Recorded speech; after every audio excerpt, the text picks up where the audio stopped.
முழுவதும் பத்திரமாக எங்களை ஆண்டவர் பாதுகாத்துக் கொண்டு மாலை நேரத்திலும் ஏற்றுக்கொண்ட மக்களாகிய நாங்கள் இந்த ஆலயத்தை கூடி வந்து உங்களை தொழுது தோத்தரிக்க ஆண்டவர் வாய்ப்பை தந்திருக்கிறேன் நன்றி செலுத்துகிறோம். வந்திருக்கிற ஒவ்வொருவரையும் ஆசிர்வதியும். இந்த வழிபாட்டிலே பாடற்கின்ற பாடல்கள், படிக்க இருக்கின்ற திருமறை பாடம், ஊழியக்காரர் வழியாக கேட்க இருக்கின்ற வேத வார்த்தைகள், நாங்கள் ஏறெடுக்க இருக்கிற மன்றாட்டுகள் எல்லாவற்றையும் ஆண்டவர் ஆசீர்வதித்தார். வழிபாட்டிலே கலந்து கொள்கிற மக்கள் உண்மை கண்டுகொள்ள உதவி தருகிறார். தொடக்க முதல் நிலை மட்டும் நீங்காத வழிநடத்துகிறார். இயேசு வழியாக மன்றாடுகிறோம். இந்த வழிபாட்டுக்கு தொடக்கமாக கடவுளை போற்றும் மனமாக நம் அனைவரும் எழுந்திருந்து கிறிஸ்தவ கீர்த்தனைகளிலே 17வது கீர்த்தனை, கண்களை ஏற்படுத்த மாமேரையராக என் கண்களை ஏற்ப என்கிற கீர்த்தனையை நாம் அனைவரும் சேர்ந்தோம். கீர்த்தனைகளிலே 17வது கீர்த்தனை, கண்களை ஏற்படுத்தேன் மாமேரையராக என் கண்களே. கண்களை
சர்வ வல்லமை மிகுந்த இரக்கமுள்ள ஆண்டவர் மன்னிப்பையும் பாவ நிவர்த்தியும் உங்களுக்கு கட்டளையிட்டார்களே, வாழ்வை செயல்படுத்துவதற்கான காலத்தையும் தமது தூயாவின் கிருபையும் தேற்றவையும் உங்களுக்கு தந்துவிடுவாராக.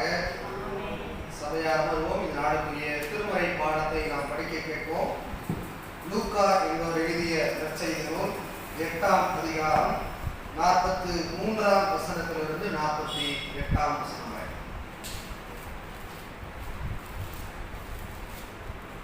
லூக்கா நற்செய்தி நூல் 8ஆம் அதிகாரம் 43ஆம் வசனம் தொடங்கி 48ஆம் வசனம். உங்களுக்காக பொது விளையத்திலிருந்து இப்படி: 12 ஆண்டுகளாய் இரத்த போக்கினால் வருந்திய பெண் ஒருவர் அங்கிருந்தார். அவர் தம் சொத்து முழுவதையும் மருத்துவரிடம் செலவழித்தும் எவராலும் அவரை குணமாக்க இயலவில்லை. அப்பன் இயேசுவுக்கு பின்னால் வந்து அவரது மேலுடையின் ஓரத்தை தொட்டார். உடனே அவரது இரத்தப்போக்கு நின்று போயிற்று. என்னை தொட்டவர் யார் என்று இயேசு கேட்டார். அனைவரும் மறுத்தனர். பேதுரு, ஆண்டவரே, மக்கள் கூட்டம் சூழ்ந்து நெருங்கிக் கொண்டிருக்கிறதே என்றார். அதற்கு இயேசு, யாரோ ஒருவர் என்னை தொட்டார், என்னிடமிருந்து வல்லமை வெளியேறியதை உணர்ந்தேன் என்றார். அப்பன் தாம் இனியும் மறைந்திருக்க முடியாதென்று கண்டு நடுங்கிக் கொண்டே வந்து அவர் முன் விழுந்து தாம் அவரை தொட்ட காரணத்தையும் உடனே தமது பிணி நீங்கியதையும் பற்றி மக்கள் அனைவர் முன்னிலையிலும் அறிவித்தார். இயேசு அவரிடம், மகளே, உனது நம்பிக்கை உன்னை நலமாக்கியது, அமைதியுடனே போ என்றார். படிக்க வேண்டிய திருமறை பாடம் படித்தாயிற்று. கிறிஸ்துவே நமக்கு மாற்றி. இந்த வாரம் நான் உங்களோடு பேசினேன். இந்த வாரத்தில் உங்களுக்கு ஒரு சிறப்பு செய்தியாளரை அழைத்தவர்கள் வந்து மத்தியிலே நம்முடைய எல்லக்கோட்டை ஆயவட்டத்தில் எல்லக்கோட்டை திருச்சபையுடைய உறுப்பினராகவும் மதுரை பசுமலை லைஃப் திருமறை கல்லூரியிலே பேராசிரியராக பணியாற்றி வருகிற அருள்பணி அற்புதராஜ் அவர்கள் மத்தியில் வந்திருக்கிறார்கள். அவர்களை திருச்சபை சார்பிலிருந்து அன்போடு கூட வாழ்த்தி வரவேற்கிறேன்.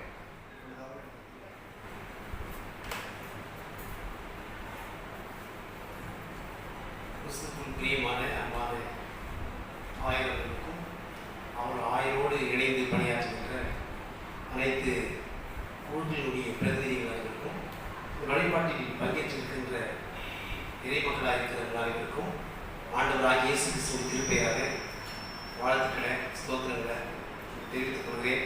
கர்த்தர் நம்ம அனைவரையும் ஆசீர்வதித்து வழிநடத்துவாராக. ஆமென் சொல்லுங்கள். ஆமென். கண்களை மூடி தலையை தாழ்த்தி ஆண்டவரை நோக்கி வேண்டிக் கொள்வோம். நான் போகும் பாதையும் உந்தன் வார்த்தை, நான் பார்க்கும் ஒளியும் உந்தன் வார்த்தை, நான் என்னும் நினைவுகள் உந்தன் வார்த்தை, நான் என்னும் நினைவுகள் உந்தன் வார்த்தை, நன்மைகள் செய்வதும் உந்தன் வார்த்தை, நன்மைகள் செய்வதும் உந்தன் வார்த்தை. எங்கள் கண்களை மீட்டுமாய்க்கிற அன்பின் கர்த்தாவே, அடியின் வார்த்தைகள் கூடி அமர்ந்திருக்கிற ஒரு பிள்ளைகளுடைய இறுதியின் சிந்தனைகள் சமூகத்தில் ஏற்படுத்த வேண்டும் என்று எங்கள் ஆண்டவர் மீட்டுமாய்க்கிற இயேசு கிறிஸ்துவின் வழியை வேண்டிக் கொள்கிறோம். அன்பின் கடவுளே, ஆமென். உங்கள் அனைவருக்கும் நிறைவான வாழ்த்துக்களை தெரிவித்துக் கொள்கிறேன். இந்த வாய்ப்பை கொடுத்த ஆயர்களுக்கும் திட்டம் வகுத்த நமது ஆண்டவருக்கும் நன்றி சொல்கிறேன். ஒரு கேள்வியை முன்வைத்து கல்லூரியை நான் கடந்து செல்கிறேன். ஆண்டவராகிய இயேசு கிறிஸ்து எனக்குள் இருக்கிறார், ஆண்டவர் இயேசு கிறிஸ்து என்னோடு இருக்கிறார் அல்லது என்னோடு வருகிறார் என்று யாரெல்லாம் விசுவாசிக்கிறீர்கள்? ஆண்டவர் இயேசு கிறிஸ்து எனக்குள் இருக்கிறார். அடுத்த பாயிண்ட், ஆண்டவர் இயேசு கிறிஸ்து என்னோடு கூட எப்போ இருக்கிறார் அல்லது நான் என்னோடு கூட வருகிறார் என்று யார் விசுவாசிக்கிறீர்கள்? ஆமென். இந்த கேள்வி அடிப்படையில் தான் இந்த பகுதி இருக்கிறது. இந்த 2 கேள்வி அடிப்படையில் இந்த பகுதி இருக்கிறதே நான் நினைத்தேன்.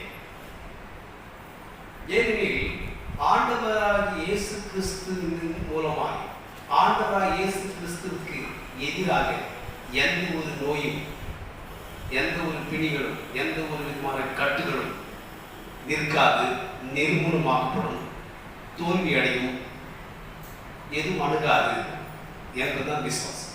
அதுதான் வாழ்க்கை, கிறிஸ்துவ வாழ்க்கையாக தான். ஒருவேளை அப்படி இல்லை என்று சொன்னால் நாம் அவிவிசுவாசத்துக்குள் சென்றிருக்கிறோம். விசுவாசம் எங்கிருக்கிறதோ அங்கே விடுதலைக்கான செயல்பாடுகளும் சுகம் கொடுக்கின்ற நிலைகளும் இது தொடர்புதான் இருக்கிறது. அவிவிசுவாசம் எங்கிருக்கிறதோ அங்கேதான் பிரச்சனைகளும் பிடிகளும் கட்டமைக்கப்பட முடியாத சூழ்நிலையும் இருக்கிறது தெரியும். விசுவாசம் இருக்கிற வரைக்கும் தலைவர் நல்லா நடந்தார். எந்த தலைவர் தெரியுதுங்களா? விசுவாசம் இருக்கிற வரைக்கும் தலைவர் நடக்கிறார் கடவுள. யார? பேதுரை. அவர் தான் நடக்கிறார். எப்ப நடந்து வருகிறார். ஏன்னா வல்லமையானவர். எல்லா படைப்புகள் மீதும் அதிகாரம் படைத்தவர். ஒரு உண்மை சொல்ல வேண்டுமா? திருமறையில் ஆழமாக வெளிப்படுவோடு சொல்லி கடந்து போகிறேன். பிதாவானவர் தான் வார்த்தையை சொன்னாரா? இந்த உலகத்தில் இருக்கிற எல்லா படைப்புகளும் இயேசு கிறிஸ்து என்று புதிய ஏற்பாட்டை சொல்லிக்கொண்டு இன்றும் நம்மோடு வாழ்ந்து கொண்டிருக்கிற வார்த்தையாக இருந்தார். அந்த வார்த்தையானவர் மூலம் தான் இந்த உலகமே உண்டாக்கப்பட்டது. அப்ப எல்லா படைப்புகளும் யார் கீழ்பட்டிருக்கிறது? இயேசு கிறிஸ்துவுக்கு கீழ்பட்டிருக்கிறது. ஆனா பிதாவானவரால் எல்லாம் உண்டாக்கப்பட்டாலும் இயேசு கிறிஸ்துவின் வழியாக, இயேசு கிறிஸ்து மூலமாக, அவரின் வழியாக முளைத்தெழுகிறேன். ஏற்கனவே ஒரு மத்திய 9 பார்க்கும்போது அப்படியே கடல்ல நடந்து போகும்போது கூட, கடல்ல படகுல போகும்போது கூட அங்கே சீடர்கள் நித்திரையா இருக்கிறார்கள். நித்திரையா இருக்கும்போது கூட அங்கு மடிந்து போகிறது சொல்ல, காற்றையும் கடலையும் அதறினார், நின்று போயிடுச்சு. காரணம் என்ன தெரியுங்களா? அந்த இயற்கையிலெல்லாம் உருவாக்கியவர் அவர் தான் நின்று அதன் கீழ்படுகிறதே அப்படின்னு சொன்னார். இப்போது இந்த பகுதியில் பார்க்கும்போது நாம் இன்றைய கான்டெக்ஸ்ட், இன்றைய சூழலுக்கும் இந்த திருமறைக்கும் எப்படி இருக்கிறது என்று பார்த்தால், இப்போது நமக்கு இருக்கிற WHO வேர்ல்டு ஹெல்த் ஆர்கனைசேஷன், அது நாம் பாயிண்ட்ஸ், உலகத்தில் தலைவர்கள், அரசியல்வாதிகள்லாம் வழிகாட்டியாக சொல்லுகிற நிலைகள் எல்லாம் எப்படி இருக்குதுன்னா, யாரும் தொற்றாத, ஒரு தூரமாயிரு அப்படிங்கிற போங்குதான் இன்னைக்கு போயிடுச்சு. ஆனால் அது பாரி சொல்லிட்டு இருக்க. ஆனா இந்த பகுதியில் பார்த்தீங்கன்னாக்கா இதுக்கு மாறுபாடாக இருக்கிறதை பார்க்கிறோம்.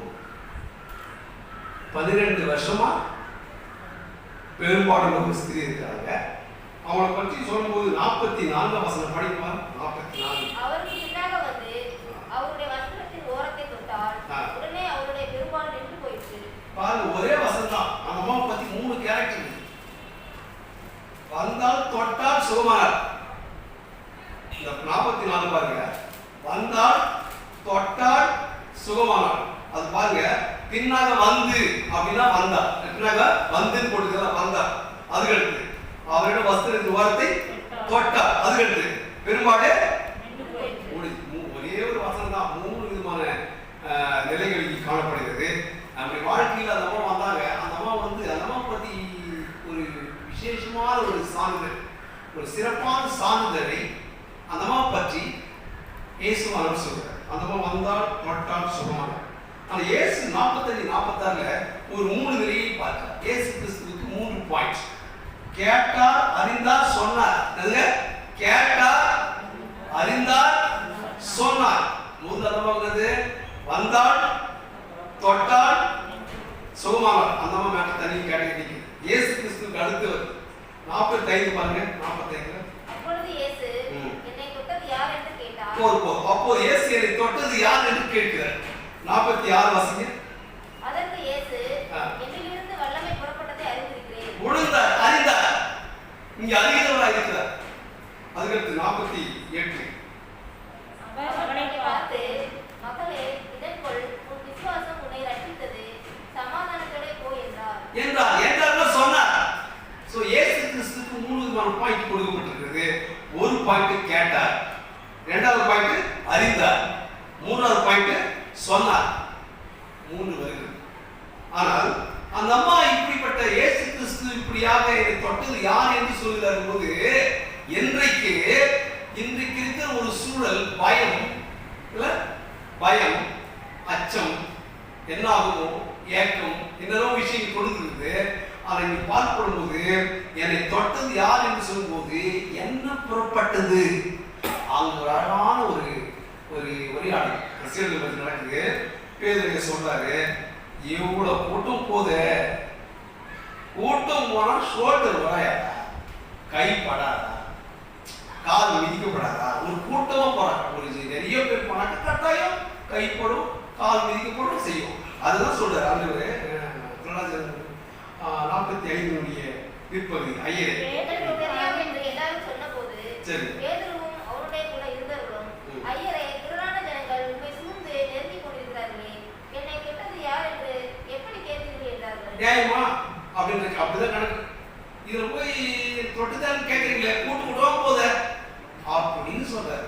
ஆனா அதுக்கு இயேசு 46 சொல்றாரு, என்னில் இருந்து வல்லமை புறப்பட்டதை அறிந்திருக்கிறேன்னு சொன்னார். இப்போது கேள்வி கேட்கப்பட்டிருக்கிறது. ஒரு கேள்வி கேட்க பிகினிங்ல, இயேசு கிறிஸ்து உங்களில் இருக்கிறாரா? இல்லை என்னை பார்த்து நான் கேட்டுக்கொள்கிறேன், இயேசு கிறிஸ்து என்னில் இருக்கிறாரா? இயேசு கிறிஸ்து நம்பில் இருக்கிறாரா? நம்ம என்ன செய்யணும்? விசுவாசம் சொல்லிட்டோம்னா சொன்னோம், உண்மையில் இயேசு கிறிஸ்து நம்பில் என்னில் இருக்கிறார் சொன்னோம். ஆனா என்னில் இயேசு கிறிஸ்து உன்னில் இருக்கப்படும் போது, உன்னில் இருக்கும் போது நீ பிறரை தொட்டால் சுகவீனமானவர்கள் கூட அவன் சுகமாக வேண்டும். ஏன்னா இந்த வல்லமை, இந்த ஆல்மைட்டி காட், மைட்டி ஸ்பிரிட், அந்த வல்லமை இங்கிருந்து புறப்படுது. அந்த அம்மா பாருங்க, இயேசு கிறிஸ்து இந்த வழியை வர்றாருன்னு கேள்விப்பட்டு அந்த வஸ்திரத்தின் ஓரத்தை தொட்ட உடனே சுகமாகும் என்ற விசுவாசம் ஏற்கனவே அவங்களுக்கு இருந்திருக்கிறது. ஆகவேதான் இங்கே 48 உன் விசுவாசம் சொல்லுங்க, உன் விசுவாசம் என்ற வார்த்தையே அங்கே குறிப்பிட்டு 46, 43, 44, 45, 40 அந்த லைன் எங்கேயுமே விசுவாசம் காணும். ஆனால் இயேசுவான சொல்றார், உன் விசுவாசம் உன்னை ரட்சித்தது, உன் விசுவாசம் உனக்கு சுகம் கொடுத்தது, உன் விசுவாசம் உனக்கு விடுதலை கொடுத்தது, உன் விசுவாசம் உனக்கு வாழ்வு எடுத்தது என்று சொல்லி ஆழமான விளக்கங்கள் இந்த 48ஆம் வசனத்தில் இருக்கின்றது. அப்போ இன்றைய சூழலில் நாம் பயந்து இருந்தால் கூட அதுக்காக நம்ம இவங்க சொல்கிற அல்லது சமூகம் சொல்கிற மற்ற வழிகாட்டிகள் காட்டுகின்ற செயலை செய்யாமல் இருப்பது கீழ்ப்படிதை காட்டினாலும், ஆனால் கிறிஸ்துவானவர் நம்மோடு கூட இருக்கிற நிலையை பார்க்கும்போது இன்றைய நம்முடைய தனிப்பட்ட சூழலை மாத்திரம் கட்ட வைக்க மாட்டார், இந்த உலகத்தையே கட்ட வைப்பார். அல்லேலூயா, இந்த உலகத்தையே கட்ட வைப்பார். அவளுக்கு ஆற்றல் படைத்தவர் நமக்குள் இருக்கிறார், நம்முடைய வாழ்கிறார். இந்த உலகத்தினுடைய இசைந்து இணைந்து வாழ்கிறார்.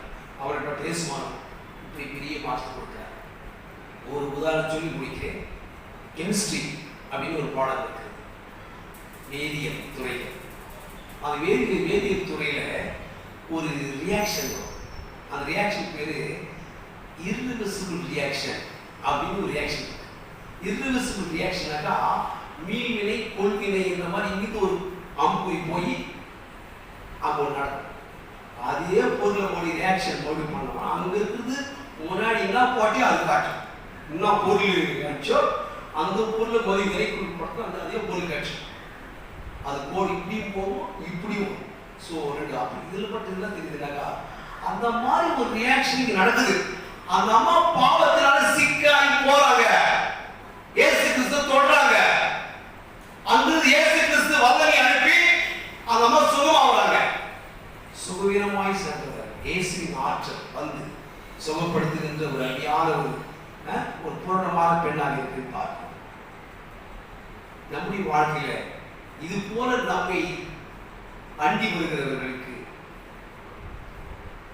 இயேசு கிறிஸ்து வாழ்வளிப்பது போல நாமும் இங்கே வாழ்வளிக்கின்றவர்களாக, சுகப்படுத்துகின்றவர்களாக, நம்பிக்கை கொடுக்கின்றவர்களாக, நம்பிக்கையின் வாழ்வில் நிலைத்திருக்கின்ற மக்களாக, வழிநடத்துகின்ற கருவிகளாக இருப்பதற்கு அழைக்கப்பட்டிருக்கிறோம். இதனுடைய ஆற்றும் அவர் அந்த தீவிரையான நிலையை ஏற்றுக்கொண்டு நல்ல நிலையை அந்த மகளுக்கு ஆண்டவர் இயேசு கிறிஸ்து கொடுக்கிறார். அப்படிப்பட்ட வாழ்விலே நாம் நம்பிக்கையிலே விசுவாசம் நிலைத்திருப்போம். உண்மையிலே இந்த ஊரடங்கு மற்றும் இந்த கொரோனா தொற்றிலிருந்து ஒரு குறிப்பிட்ட சூழலை மாற்றம் அல்ல, உலகம் முழுவதும் படைப்பாளராக இருக்கிற பிதாவானவர், கருவியாக இருக்கிற இயேசு கிறிஸ்துவானவர், நடத்துகின்ற பரிசுத்த ஆவியானவர், திரியை கடவுள் பூர்ண வாழ்வுக்கும் சுகத்துக்கும் வாழ்வாதாரத்துக்கும் வழிநடத்தி ஆசீர்வதிப்பார்கள். ஆமென். ஆமென்.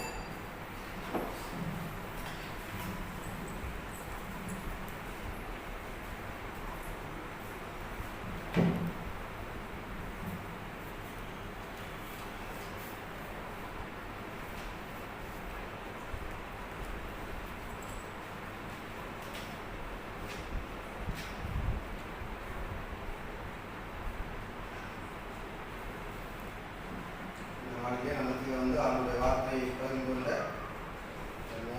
ஊழியக்காரர் அற்புதராஜ் அவர்களுக்கு நான் சபையின் சார்பை நன்றிகளை தெரிவிக்கிறோம். நாம் அனைவரும் எழுந்திருந்து 90வது புத்தரிச்சி பாடல் இயேசு என்ற திருநாமத்திற்கு எப்போதுமே தோற்றம் என்கிற பாடலை பாடுவோம். நம்மையும் நம்முடைய காணிக்கையை அவனுடைய சமூகத்தில் படைப்போம். 90வது கீர்த்தனை இயேசு என்ற திருநாமத்திற்கு எப்போதுமே இயேசு என்ற திருநாமத்திற்கு எப்போதுமே ஸ்தோத்திரம். இயேசு என்ற திருநாமத்திற்கு எப்போதுமே ஸ்தோத்திரம். வானிலும் பூமியிலும்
ஆண்டவரது பேரன்போ அவருக்கு அஞ்சுவோர் மீது என்றென்றும் இருக்கும்.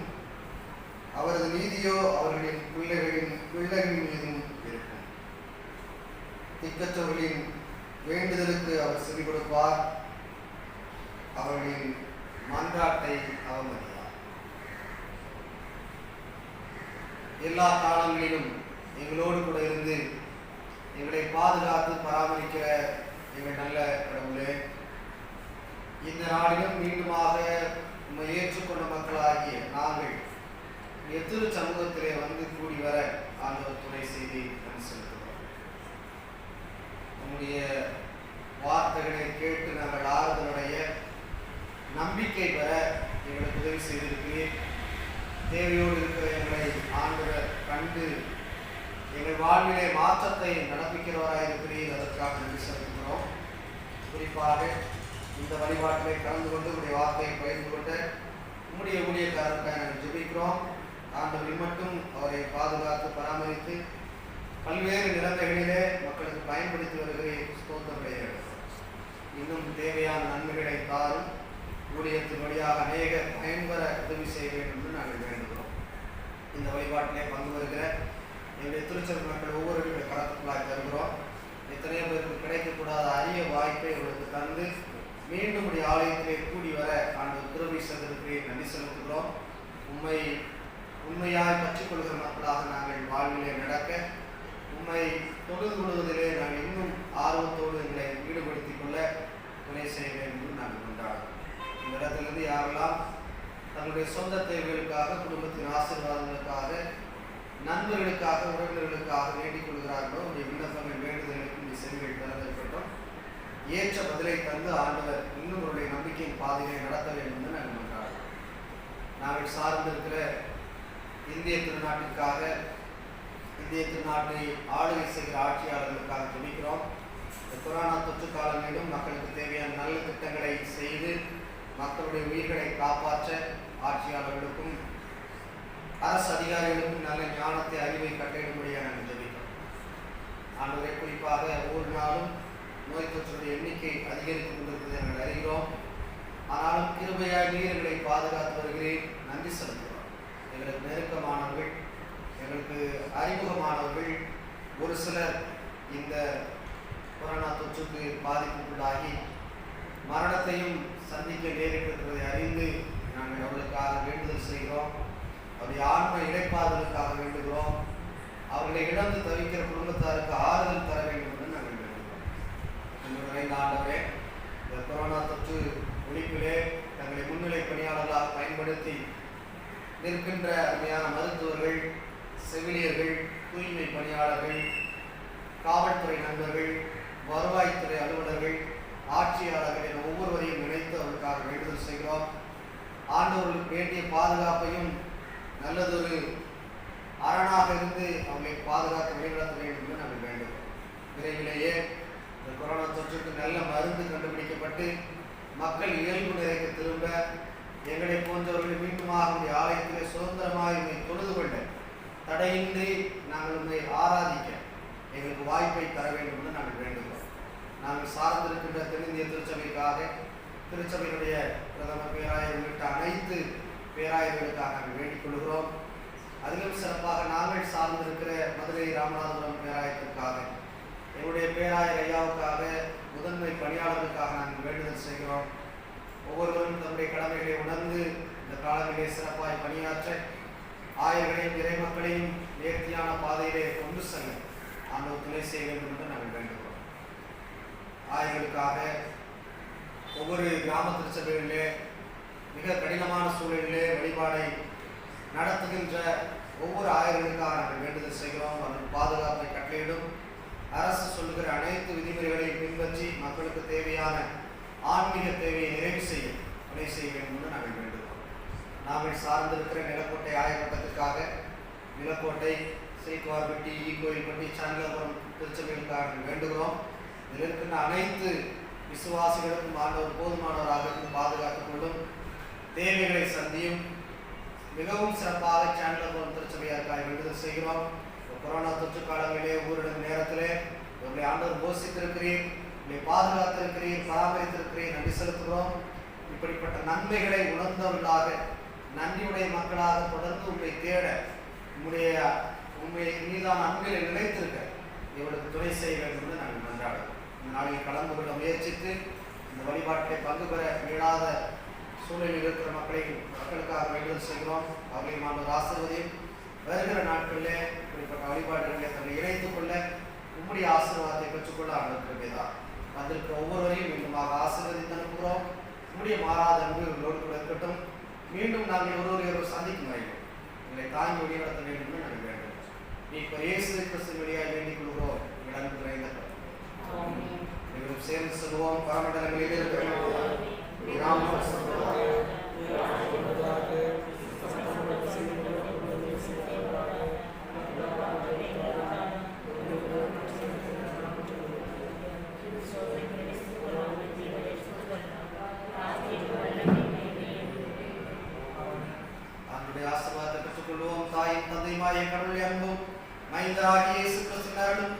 தூயாவினுடைய கூட்டுறவும் பாதுகாப்பும் காரணம் நம் அனைவரும் இன்று அனைத்து நாட்களும் நீடித்து நிலைத்திருப்பனவாக. சேர்ந்து சொல்வோம், என் ஆத்துமாவே கர்த்தரை ஸ்தோத்திரி.